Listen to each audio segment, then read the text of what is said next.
High everyone, welcome back to my channel blog with Varsha. तुमच्या सगळ्यांचं अगदी मनापासून स्वागत आहे आपल्या नवीन एका ब्लॉगमध्ये। तर हा ब्लॉग आहे रविवारचा, म्हणजेच कालचा, आणि काल होता मदर्स डे। तर माझ्याकडून सगळ्यांना मदर्स डेच्या खूप खूप शुभेच्छा। तर ब्लॉग आज पोस्ट करते, त्याच्यामुळे ब्लॉगच्या ह्याच्यातून तुम्हाला सगळ्यांना शुभेच्छा देते। तर तुम्ही म्हणाल मदर्स डे काल झाला आणि आज शुभेच्छा देते, तर आज ब्लॉग पोस्ट करणार आहे त्याच्यामुळे। तर आज येणार होतं पाणी, एक दिवसाआड पाणी येतं इकडं, तर आज पाणी येणार होतं, त्याच्यामुळे मी लवकरच उठलेले 6ला।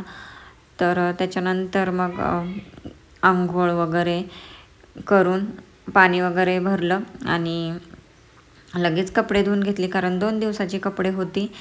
आणि ह्यांना आंघोळ वगैरे घालून सगळं होस्तोपर्यंत 9 वाजलेले, म्हणजे त्या दोघांना आंघोळ वगैरे त्यांचं उरकस तोपर्यंत। आणि त्याच्यानंतर मग मी कपडे धुतली पाणी वगैरे भरून।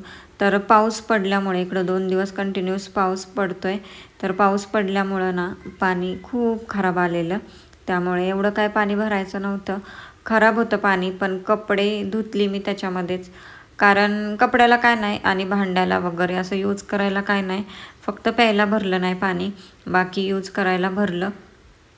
आणि कपडे पण त्याच्यातच धुवून घेतली, कारण 2 दिवसाची कपडे होती, मग आणखीन किती ठेवणार। आणि सगळ्यांनीच धुतली, असं नाही की मीच धुतली, सगळेच यूज करायला काहीच नाही कपड्यांना फरक पडत त्या पाण्याने। एवढं पण गढूळ नव्हतं, नॉर्मली थोडंसं, फक्त प्यायला कोणी यूज नाही केलं। तर आता मी तिकडून नळावरून कपडे धुवून आले, तिथं दगड आहे, तर दगडावर मस्त कपडे निघतात। बाथरूममध्ये जेवढी छान निघत नाहीत तेवढी मस्त कपडे तिथं निघतात दगडावर। आणि तिथं बरं वाटतं, नळाला पाणी आलेलं असतं तेव्हा तिथल्या तिथं पाणी घेऊन कपडे धुवायला मस्त वाटतं। तर तिथं कपडे वगैरे धुवून आले मी, आणि इकडं चांगल्या पाण्यात थोडंसं चांगलं इकडं पाणी भरून ठेवलेलं होतं, त्याच्यामध्ये मग मी पिळायला आणली कपडे तिकडून धुवून। तर आता पिळली कपडे, पिळल्यानंतर टाकणारे टेरेसवर, कारण आज पण आभाळ होतं, जरा आभाळ येत होतं सारखंच, कारण पावसाची शक्यता होती, त्यामुळे लवकर कपडे धुवून म्हटलं लवकर सुकतील, त्याच्यामुळे टेरेसवर मग दोरी तर बांधलेली आहेच, मग तिथे कपडे सुकत घालणारे आता मी। चला आपण आता टेरेसवरती जाऊया। 100 रुपयाला लावलं का मला? खोल मम्मी, अंडी कशी? 7 रुपये। अंडी नाही आणल्या, किती आणले? 6। खोल ना आई, कोण बियाणे बदलायला हाय का हातात ते खा की पहिलं वर जातात टेरेसवर। तिथनं डोकावलं तर मार खाणार टेरेसवरनं, का आला? मी डोकं उघड, कडी उघड, मला आता नाही खोलायचं। खोल खोल, मी बंद करून बघा कसा बोलतोय।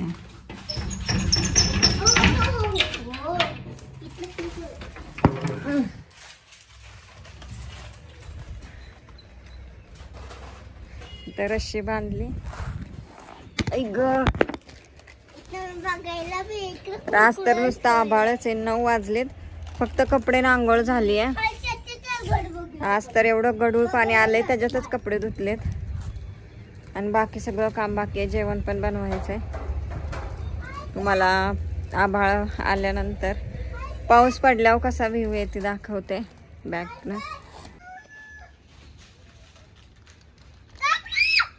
तुला नाही काय करत बा, तर आभाळ आहे त्याच्यामुळे आज थोडं असं दिसतंय बघा, हिरवगार सगळं झालंय मस्त।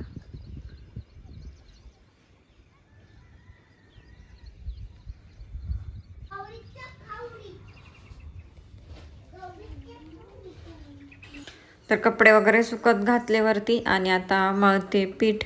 तर दळून आणलेलं रेशनिंगचं गहू इकडे आम्ही वापरतो, रेशनिंगच्या गव्हाच्या चपात्या करते मी। तर असं पण रेशनिंगचं गहू मिळतात, ते मग वायात जातात, आबा किती खातात, त्याच्यामुळे इकडे आल्यानंतर रेशनिंगच्याच गव्हाचं म्हणजे ते साफ करून मग मी दळून आणते, आणि त्याच्यात चपात्या इकडं कसं करायचं आणि खायचं, मग गरम गरम खाल्ल्या तरी चालतात, आणि जास्त कडक वगैरे होत नाहीत। पीठ कसं चांगलं भिजवलं ना तर मग चपात्या पण चांगल्याच होतात। गेल्या वर्षी तर मी ह्याच रेशनिंगच्या गव्हाच्या पिठाच्याच पोळ्या बनवल्या होत्या, मस्त पोळ्या झाल्या होत्या। तर आता पीठ मळलं आहे आणि आता करणार आहे मी बुर्जी. तर आज होतं रविवार आणि म्हटलं की आबांना अंडी आणायला लावलेली दुकानातून. तर इथं कसं दुकानात थोडं महाग देतात, तिकडून पाटणवरनं वगैरे आणल्यानंतर 5 रुपयाला आय थिंक अंडं आहे. तर इथं 7 रुपये घेतात एक अंड्याचं.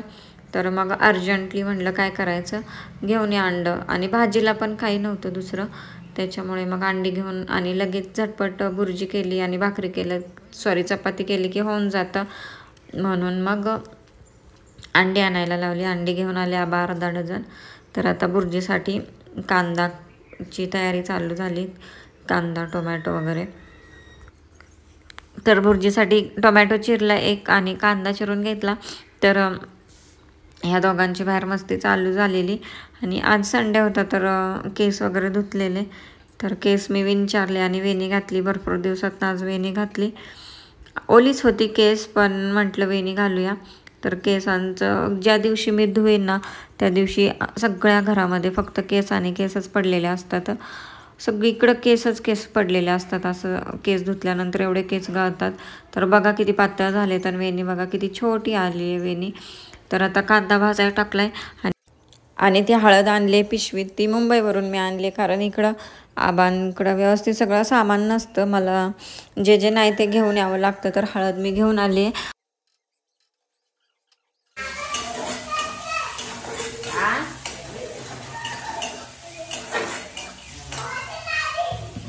तर इथं चालली आदिराजची आणि आबांची बाहेर मस्ती. त्यांची सारखी तशीच मस्ती चालू असते. त्या दोघांचं काही पटत नाही एवढं. आणि तुम्ही म्हणाल कपाळाला टिकली वगैरे नाही लावत, तर मी टिकल्यांची डबी घेऊन आलेली येतानाच. तर कुठे गेली ना काही सापडतच नाही. ज्या दिवशी मी आले ना त्याच्या दुसऱ्या दिवशी फक्त टिकली लावली त्याच्यातली, आणि मी डबी कुठं ठेवली काय सापडणच झाली. सगळीकडं शोधली पण सापडतच नाही आहे. त्याच्यामुळं मग मी आता कुंकू आहे ते कुंकवाचं थोडंसं हे लावते. नाहीतर टिकल्याची डबी मी घेऊन आले होते पण ती सापडत नाही आहे. त्याच्यामुळे माझ्या कपाळाला काही दिसत नाही आहे. आता बुर्जी करून झाली आणि लगेच घेतल्या चपात्या लाटायला. तोपर्यंत पीठ पण भिजलेलं आणि चपात्या छानच होतात, त्यात काय प्रश्नच नाही. ह्याच्या रेशनिंगच्या गव्हाच्या मस्त होतात. फक्त पीठ कसं व्यवस्थित मळलं आणि भिजत ठेवलं ना की छान होतात. आणि गरम गरम खाल्ल्यानंतर तर काय प्रॉब्लेमच नाही. असं पण माझ्याकडं डबा आहे ना चपातीचा, मग कडक वगैरे नाहीत होत. बोलतात की कडक वगैरे होतात पण नाहीत होत. आपण टोपल्यामध्ये वगैरे ठेवल्यानंतर होत असतील, पण माझ्याकडे डबा आहे मग मी त्याच्यामध्ये ठेवते, त्यामुळं नाहीत होत. संध्याकाळच्या पण मी त्या शिळा राहिल्यानंतर खाते. तर ते झाल्यानंतर लगेच गरम गरम आम्ही सगळे जेवलो आणि त्याच्यानंतर रेग्युलरचंच काम, लादी पुसायची, भांडी वगैरे घासून सगळं क्लीन करायचं ते. आणि दुपारनंतर मग मी आता करते गहू नीट. तर हे रेशनिंगचे गहू आहेत आणि याच्यामध्ये घाण बघा किती, तरी चाळणे त्याच्यामुळं जरा इझी गेलं मला. चाळून घेतल्यानंतर थोडंसं नीट करायला बरं पडलं. तर गहू वगैरे साफ करून ठेवावे लागतात मला इकडं आल्यानंतर. जंगल असतात ना ग. तर 6-6:30 वाजले असतील आम्ही आलोय आता करवंद घ्यायला. तर जवळच आहे, घराच्या इथून जवळ जाळ्या आहेत करवंदाच्या. तर आलं जेवढं आपल्याला खायचं आहे तेवढं लगेच, म्हणजे कधी पण आपण येऊन खाऊ शकतो, एवढ्या जवळ येते. तर मी आले नंतर माझ्यानंतर ही तिघं पण आली आणि नंतर करवंद खाल्ली पण, तोडली पण आणि डब्यात घेऊन आता घरी चाललोय. तर घरी आले मी आणि त्याच्यानंतर परत रील्स वगैरे बनवल्या. मी 2-3 रील्स बनवल्या आणि बघू शकताय संध्याकाळचा व्ह्यू. आय थिंक 6:30च्या नंतर चा असेल हा. तर उजेड होता, लवकर काय दिवस हे जात नाही. तर बघा मी स्टोरीला पण ठेवला होता संध्याकाळचा व्ह्यू. त्याच्यामध्ये पूर्ण चंद्र म्हणजे हे होताना दिसत होता. खूप छान व्ह्यू होता इथला, एवढं भारी वाटत होतं ना, खूप मस्त. तर मस्त पवनचक्क्या फिरतायत आणि ढग बघा, आभाळे, पावसाचं वातावरण. 2 दिवस झालं पाऊस पडतोय त्याच्यामुळे एवढं भारी वातावरण, थंड हवा सुटली आहे आणि खूप छान वाटतं इकडं.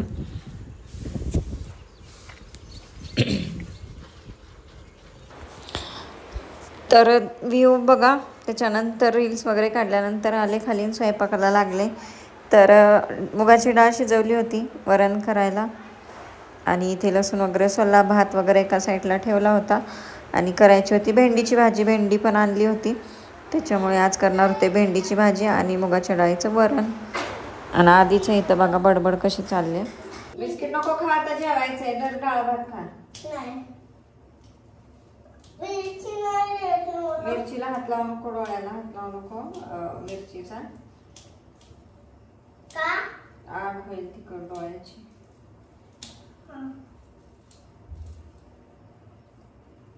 भेंडीची भाजी खाणार ना?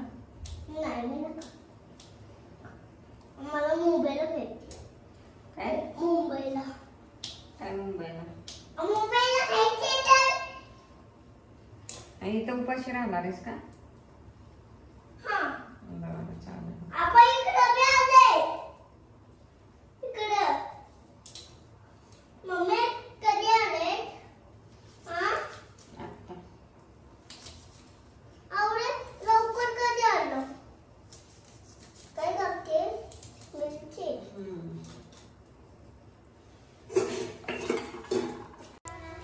तर इथं भेंडीची तयारी करून घेतली. लसूण मिरच्या होत्या.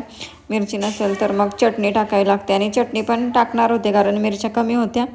डाळ पण करायची होती. डाळीला 2-3 मिरच्या साईडला काढलेल्या. तर गावाकडे आल्यावर हाच प्रॉब्लेम असतो. आपल्याला मुंबईला कसं लागलं की लगेच दुकानात जा घेऊन न्या, इथं असं नसतं. तर इथं आबांची दोघांची मस्ती चालूच आहे.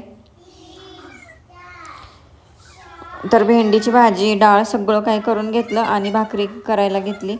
तर सकाळची चपाती शिल्लक होती त्याच्यामुळे 2च भाकरी करणार होते. आणि ज्वारीचं पीठ मी घेऊन आली मुंबईवरनं, तेच चाललंय. आता इकडं तर ज्वारी वगैरे काहीच नसतं, फक्त चपातीला रेशनिंगचेच म्हणजे गहू असतात तेच दळून आणतो, फक्त चपातीच होत असते. तर मी भाकरीचं पीठ घेऊन आले होते. आता जेवढ्या दिवस पुरेल तेवढ्या दिवस भाकरी होतील, नंतर चपातीच करावी लागणार आहे. तर बघा डब्यात चपात्या शिल्लक आहेत आणि आता नेहमीप्रमाणे माझी टम्म भाकरी फुगलेली आहे. तर माझ्या भाकरी फुगतात, चपातीच फुगत नाही, हाच प्रॉब्लेम आहे. तर जेवायला लगेच बसणार होतो भाकरी केल्या त्याच्यामुळे ह्या दोघांना हातपाय धुवायला लावलेलं आणि त्या दोघांची बाथरूममध्ये चाललेली मस्ती. साबण घेतलेला आणि थापायचा चाललेला.